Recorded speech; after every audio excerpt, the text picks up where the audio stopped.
يقول لك कैसा खूबसूरत मंजर पे आज موقفی نایب الشهید الدولي ما شاء الله سبحان الله عظمت سید الشهداء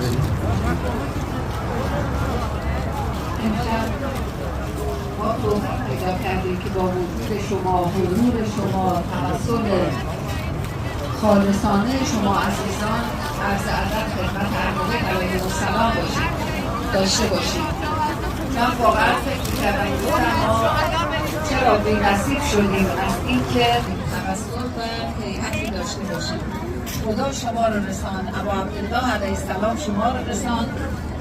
احوال مبارک می‌دانیم و تشکر می‌کنیم از اینکه ما رو سر سفره اهل بیت علیهم السلام به طور خاص برای عزاداریشون مهمان کردیم. نمود بارای و خوشبختی در حفاظت مدیر خوشحال شد باسی مو کیف دارم موسا پر انتظار روز مو کیف میری دستی مو کیف حدیقه غریب غریب داره و زدن کاسی راه هلوی توصیل داره دست داری و